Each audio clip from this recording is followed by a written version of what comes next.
আল্লাহ আমার রব, এই রবি আমার সব। দামে দামে তন মনে তারি অনুভব। তোমার দুনিয়াতে আমি যেদিকে তাকাই, অথই নিয়ামতে ডুবে আছি সবাই। পাক পাখালির গানে শুনি তসবিহ কলো রব, তসবিহ কলো রব। আল্লাহ আমার রব, এই রবি আমার সব। আসসালামু আলাইকুম, আলহামদুলিল্লাহ, আসসালাতু ওয়াসসালামু আলা রাসূলিল্লাহ। প্রিয় দর্শক, আপনারা যারা দেশে আছেন প্রবাসে, সবাইকে জানাই অনেক অনেক প্রীতি ও শুভেচ্ছা। শুরু হলো এনটিভি আয়োজিত এবং লাভ হলো নিবেদিত অনুষ্ঠান আপনার জিজ্ঞাসা। আপনাদের সাথে আছি আমি জয়নুল আবেদিন আজাদ। আর আজকে আমাদের মাঝে অতিথি হিসেবে উপস্থিত আছেন বিশিষ্ট আলেম শেখ আহমদুল্লাহ।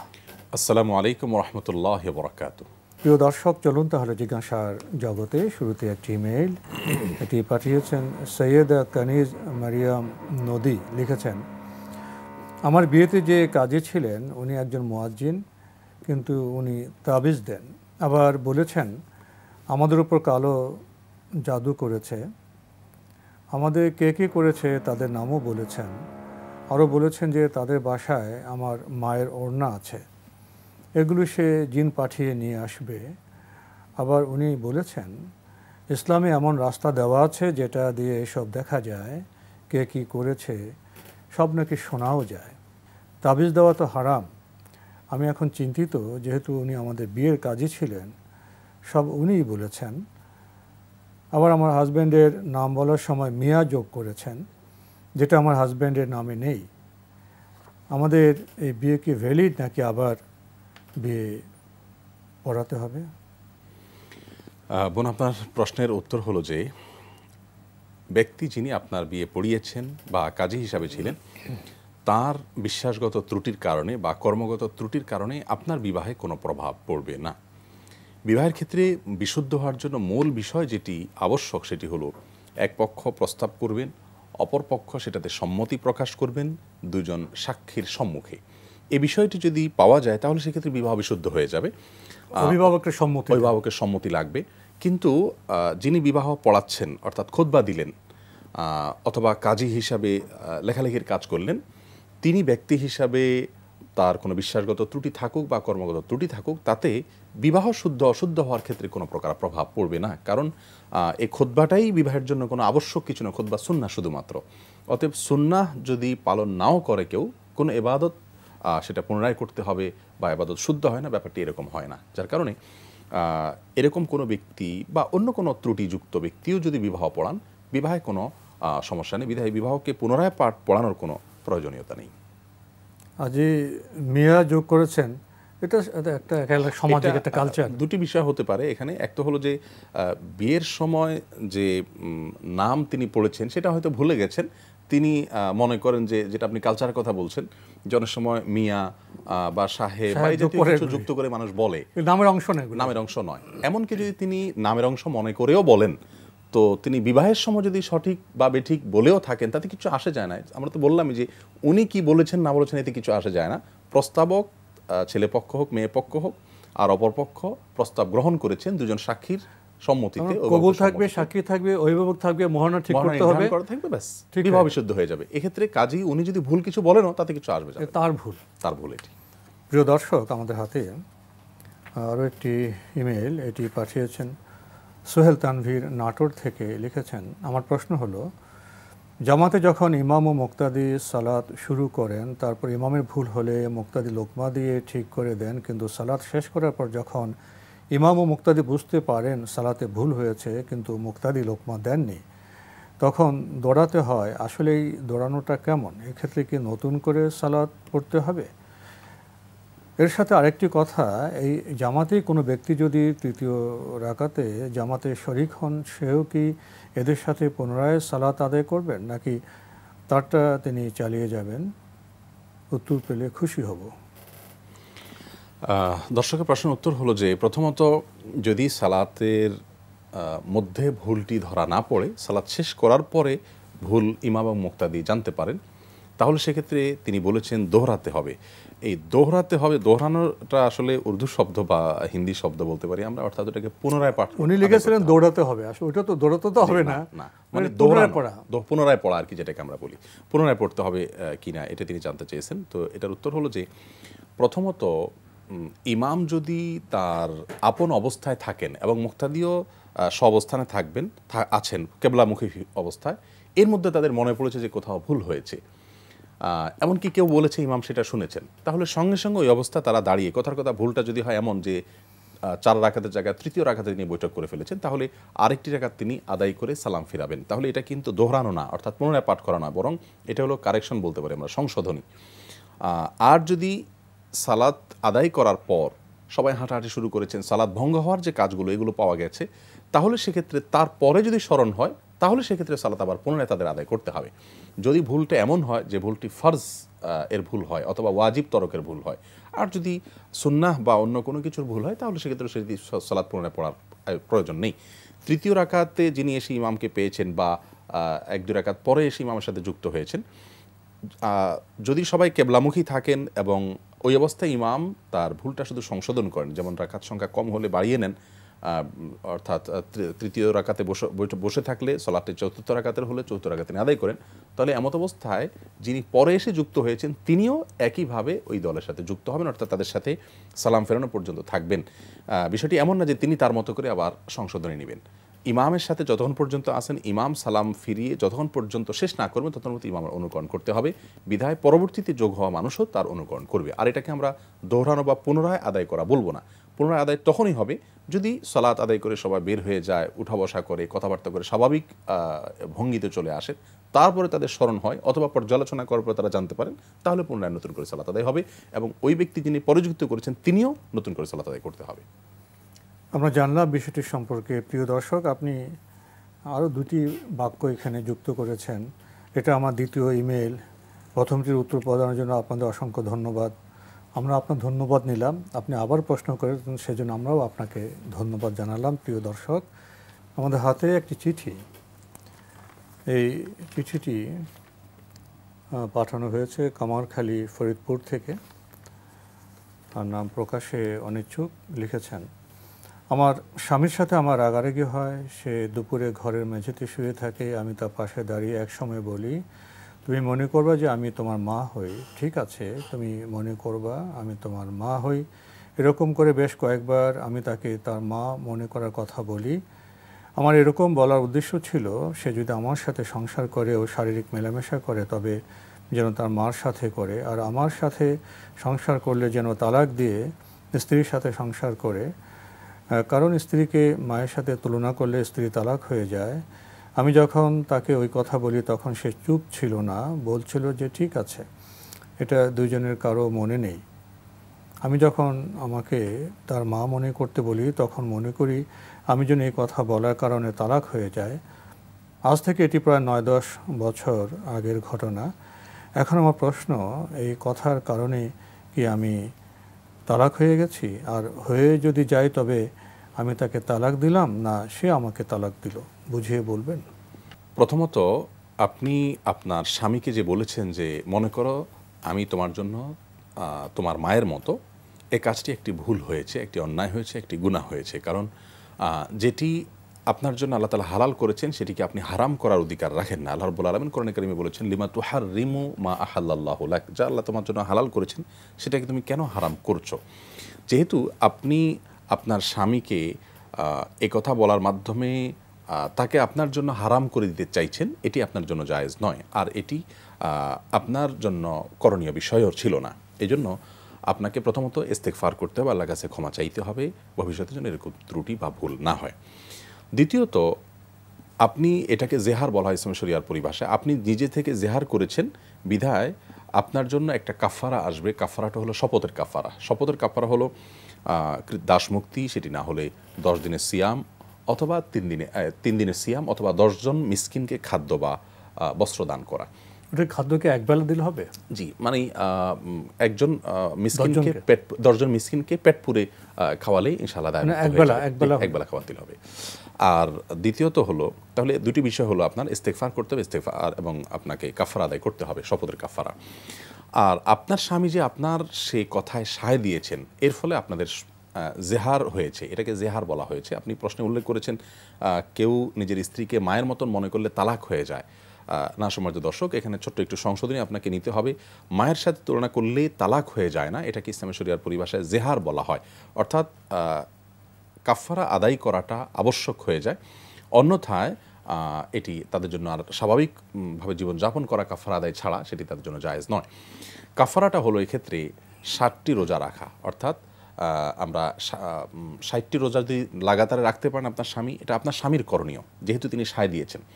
60টি রোজা তিনি রাখতে পারেন ভালো, যদি তা লাগাতার রাখতে হবে, বিরতিহীনভাবে 60টি রোজা রাখতে হবে। মাঝখানে যদি ঈদের দিন চলে আসে তাহলে আবার প্রথম থেকে শুরু করতে হবে। এভাবে ধারাবাহিকভাবে 60টি রোজা রাখলে এই জিহারের কাফারা হয়ে যাবে, এরপর আপনারা সম্পর্ক স্বাভাবিক করতে পারবেন। 60টি রোজা যদি ধারাবাহিকভাবে রাখার মতো তার সঙ্গতি না থাকে, তাহলে সেক্ষেত্রে 60 জন মিসকিনকে খাদ্য দিতে হবে। এই দুটি কাজের কোনো একটি কাজ যদি করেন, অথবা কৃত দাসমুক্তি, তো দাসমুক্তির এখন আর অপশন আমাদের সামনে খোলা নেই। অতএব এই দুটির কোনো একটি, 60টি রোজা রাখা অথবা 60 জন মিসকিনকে খাদ্য দান করা, দুটি কোনো একটি কাজ করলেই আপনাদের সম্পর্ক স্বাভাবিক হবে ইনশাআল্লাহ। আমাদের এক বোনের চিঠির আমরা জবাব দিচ্ছিলাম, এই দাম্পত্য জীবনে আমরা অনেক কাজ করি, অনেক সময় ভুল কাজ করি। দাম্পত্য জীবন তো তালাক বা বিতণ্ডা করার জন্য নয়। আচ্ছা, রাগ হয়, স্বামী স্ত্রী তো মানুষ, রাগ হতে পারে, তো একে রাগ হলে অন্য কী করবে? সে কি রাগের অহংকারে চলে যাবে? এখানে কোনো পরামর্শ দিবেন? অবশ্যই। আল্লাহ রাব্বুল আলামিন আমাদেরকে ক্রোধকে সংবরণ করতে বলেছেন। কোরআনে কারিমে আল্লাহ তাআলা তার প্রিয় বান্দাদের প্রশংসা করতে গিয়ে বলেছেন, ওয়াল কাযিমিনাল গাইজ ওয়াল আফিনা আনিন নাস, যারা ক্রোধকে সংবরণ করতে পারেন এবং অন্যকে ক্ষমা করতে জানেন, আল্লাহ রাব্বুল আলামিন তাদেরকে মুহসিন বলেছেন, তাদেরকে ভালো মানুষ বলেছেন, এবং মুহসিন বা সৎকর্মশীলদেরকে আল্লাহ তাআলা ভালোবাসেন বলে জানিয়েছেন। অতএব দাম্পত্য জীবনে যদি নিজেদের মধ্যে কখনো এরকম রাগারাগির কোনো পরিবেশ তৈরি হয়, প্রথমত ধৈর্য ধারণ করতে হবে। দ্বিতীয়ত, ক্রোধের কারণে তালাকের পর্যায়ে চলে যাওয়া, এটি একজন মুসলিমের জন্য কখনো মানানসই নয়, একজন ভালো মানুষের জন্য কখনো এটি শোভনীয় নয়।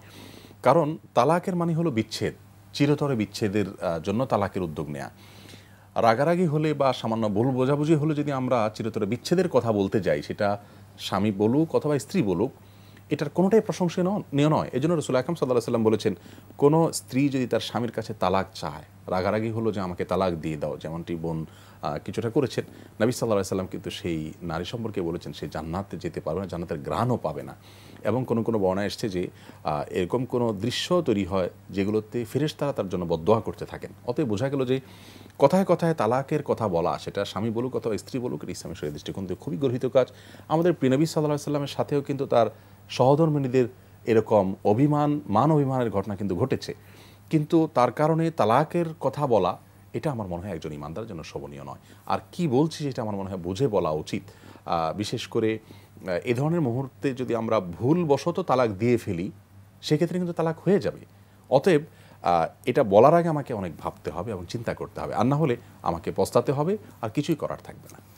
আরেকটি বিষয় আপনার সামনে পেশ করতে চাই, স্বামী স্ত্রী যখন রাগারাগির মাধ্যমে তালাকের দিকে যান, তখন কি সেখানে শুধু স্বামী এবং স্ত্রী উপস্থিত থাকে, না সেখানে অন্য কেউ উপস্থিত থাকে? সন্দেহাতীতভাবে সেখানে শয়তানের ভূমিকা থাকে, এবং সেই ভূমিকাটা তার সবচেয়ে বড় থাকে। মুসলিমের একটি হাদিস এক্ষেত্রে আমার স্মরণে আসছে, রাসূল আকরাম সাল্লাল্লাহু আলাইহি ওয়াসাল্লাম বলেছেন, শয়তান পানির উপরে তার সিংহাসন নির্মাণ করেছে এবং তার যে দলের সদস্যরা তাদেরকে পাঠিয়ে দেয় লোকালয়ে যে মানুষদেরকে বিভ্রান্ত করো।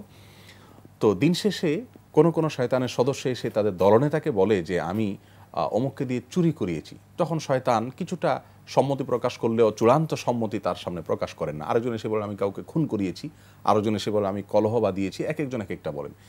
কোনো এক শয়তান এসে যখন বলেন যে আমি একটি দাম্পত্য জীবনে কলহ সৃষ্টি করেছি এবং স্বামী স্ত্রীর মধ্যে বিভেদ তৈরি করে দিয়েছি, বিচ্ছেদ করে দিয়েছি, তালাক হয়ে গেছে, ডিভোর্স হয়ে গেছে, এই কাজটা আমি করতে পেরেছি, তখন শয়তান বলে হ্যাঁ তুমি একটা কাজ করে এসেছো। কত জঘন্য বিষয় এটি, এ হাদিস থেকে পরিষ্কারভাবে বোঝা যায়। অতএব শয়তান যে এখানে তৃতীয় পক্ষের ভূমিকা রাখছে, সেটি আমরা মাথায় রাখলে বোধহয় এ ধরনের সমস্যাগুলো কমতে থাকবে। আমরা নিজেদের সংযত করতে পারবো, প্রিয় দর্শক, নিয়ন্ত্রণ করতে পারবো। আমরা হয়তো শয়তানের চ্যালেঞ্জকে ভুলে গেছি, শয়তান ভুলেনি। মিস্টার শয়তান কিন্তু আমাদের সাথে থাকে, আমাদের বিভ্রান্ত করে। এই বিষয়ে সচেতন থাকলে বোধহয় আমরা রাগারাগি, তালাক আর অনেক অন্যায় কাজ থেকে, প্রিয় দর্শক, বেঁচে যেতে পারবো।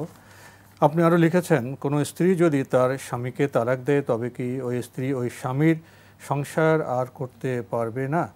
আর যদি পারে তবে কি ওই স্ত্রীকে অন্য কোথাও বিয়ে হতে হবে?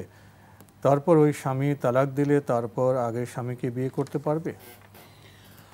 প্রথম কথা হলো যে স্ত্রী যদি তার স্বামীকে তালাক দেন তাহলে সেক্ষেত্রে সে তালাক বিশুদ্ধ হবে না। তালাক বিশুদ্ধ হওয়ার জন্য শর্ত হলো স্বামী তার স্ত্রীকে তালাক দিতে হবে।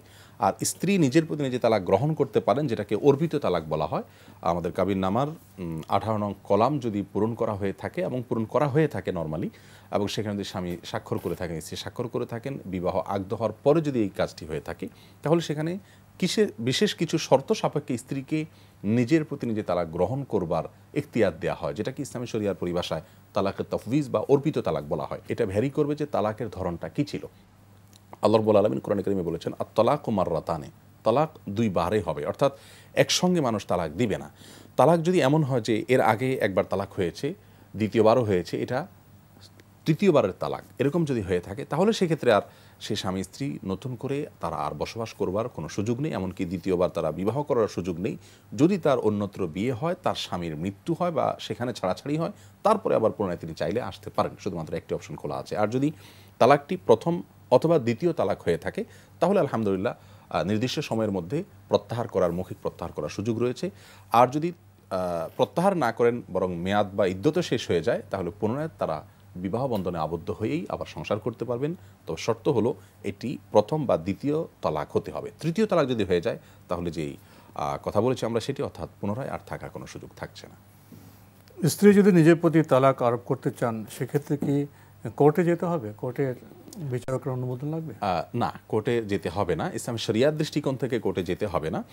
কোর্টে তিনি যাবেন যদি এমন হয় যে তার স্বামীর সঙ্গে তার বনিবনা হচ্ছে না এবং যৌক্তিক কারণে তার বিচ্ছেদ প্রয়োজন, কিন্তু আইনগতভাবে তিনি তালাক গ্রহণ করতে পারছেন না, অর্পিত তালাকের ক্ষমতাও তার হাতে নেই, স্বামী তাকে তালাক দিচ্ছেনও না, কিন্তু তিনি নিরুপায়। এরকম অবস্থায় তিনি কোর্টে যাবেন।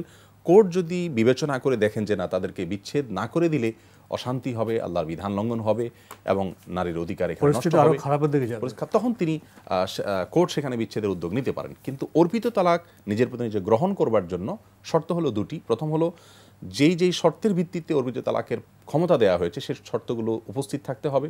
দ্বিতীয়ত হলো তিনি নিজের প্রতি যে তালাক গ্রহণ করেছেন এমনটি হতে হবে। আজকাল যেটা হয়, আমাদের অনেক মা বোনরা স্বামীকে বলেন, তোমাকে আমি ডিভোর্স দিলাম, তোমাকে আমি তালাক দিলাম। তো স্বামী আসলে তালাক পতিত হওয়ার পাত্র নয়। তাহলে কাবিননামা সেই শর্তগুলো যুক্ত থাকতে হবে এবং সেখানে স্বামীরও স্বাক্ষর থাকতে হবে।